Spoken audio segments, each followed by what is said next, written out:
Às vezes a pessoa vê a empresa de fora e fala, caramba, como é que dá certo isso, né? Como é que tanta gente trabalhando, tanta gente fazendo, acontecendo, tantos planos ocorrendo simultaneamente, como é que essas coisas se integram adequadamente, né? Como é que há uma junção dos esforços, das energias ali, para que as coisas deem certo, né? Então vamos aqui, terminando essa nossa discussão sobre o planejamento, vamos falar um pouquinho sobre isso aí, né? Nós dissemos que o planejamento é a primeira atividade fundamental da gestão. Planejamento, organização, liderança e controle.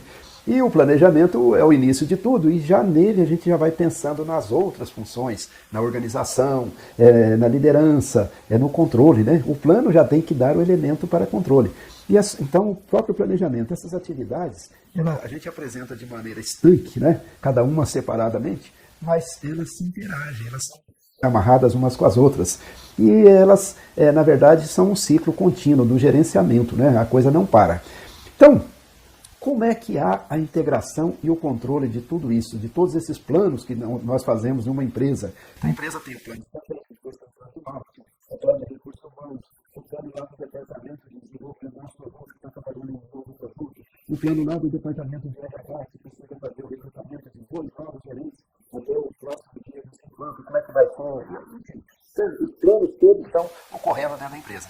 Como é que integra tudo? Como é que controla tudo isso? São 3 mecanismos fundamentais que permitem a integração e o controle desse sistema todo. Quais são eles? Os principais são o seguinte. Primeiro, o próprio plano, né? Cada plano, né, o plano estratégico, por exemplo, o plano corporativo, ele culmina com um plano de ação, que diz quem vai fazer o que e quando. Então, este plano de ação já é um instrumento de controle, um instrumento de orientação das atividades e um instrumento de controle. As pessoas não poderão fazer coisa diferente daquilo que está previsto lá. E nós vamos controlar as atividades a partir desse plano de ação. Então, os próprios planos, em cada uma das instâncias que são feitos, né, eles dão o mecanismo de controle. Então, eu faço um plano para o recrutamento de novos gerentes. Tem que recrutar 10 novos gerentes para a empresa fazer expansão. Então tem que ser até abril.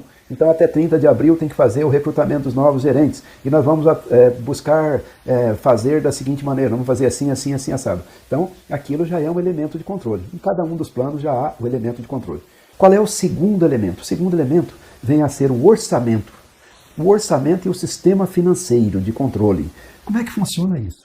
Cada plano tem que ser finalizado com informações para o orçamento. Eu faço um plano, eu tenho que dizer quanto que eu vou gastar, quanto que eu espero lucrar ou ter de receita, quais atividades que vão ser feitas, quanto eu vou gastar em cada uma das atividades, né? Então, isto já dá informação que vai integrar o orçamento da empresa, tá certo? E da minha área, se for o caso, né? E da minha atividade, se for o caso. Então, os planos, eles se desaguam, vamos dizer assim, no orçamento. E o orçamento passa a ser um grande elemento de controle. Porque eu não posso fazer coisas que não estão orçadas, eu tenho que seguir as orientações do orçamento para fazer as minhas atividades, eu preciso pegar só aquelas verbas que estejam previstas e assim por diante. Se eu tiver que ter alguma verba não prevista, eu vou ter que pedir autorização, vai complicar o processo, tá certo? Então, isso é o orçamento, elemento fundamental, é o elemento de controle mais fundamental em qualquer organização do mundo inteiro.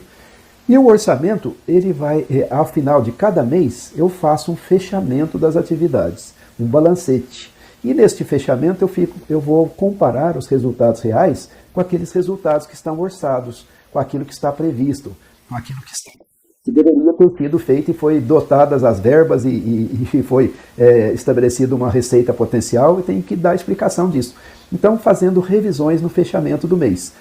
Essas revisões servirão para avaliação, né? Eu vou fazer, quando eu faço essas revisões, eu faço com base no orçamento e nos planos, né? E eu vou ver se as coisas foram conforme previsto ou se houve algum desvio e que precisa ser corrigido, ou no caso de o plano estar se mostrando inadequado, eu posso até mesmo mudar o plano, né? Por que não? Tá certo? Então, o orçamento é o segundo elemento fundamental de controle e integração das coisas. E o terceiro vem a ser a hierarquia. Né? O organograma da empresa, os postos de poder. cada um tem poder sobre alguns, depois daqueles alguns, cada um tem também poder sobre outros, e assim por diante. Então as pessoas se reportam a seus líderes sobre as suas ações, suas atividades, e os líderes, no processo de gestão, eles têm a avaliação como sendo um dos elementos essenciais do processo de gestão, né? Eles têm de avaliar as ações dos subordinados, têm de discutir, têm de falar, têm de conversar, etc. Então, isso vai fazendo com que as ações caminhem para o rumo certo. As pessoas, os líderes estão informados sobre o plano estratégico da empresa, sobre os planos das suas diretorias, das suas áreas, etc. E aí eles formulam seus planos locais e acompanham e assim por diante. Então, esses três elementos. O plano em si é um elemento de integração e controle, o orçamento é um elemento de integração e controle, e por fim a hierarquia fecha a coisa de uma maneira adequada. Com isso, uma organização com as centenas de milhares de pessoas, às vezes, funciona tudo direitinho, tudo coordenado, tudo bonito, e lá de fora a gente fica até espantado. Como é que esse negócio todo dá certo? É isso, né? Existem os elementos fundamentais na estrutura organizacional que já fazem com que as coisas ocorram da maneira prevista. Então é isso aí. Vamos agora para uma nova sessão na qual nós vamos falar de organização.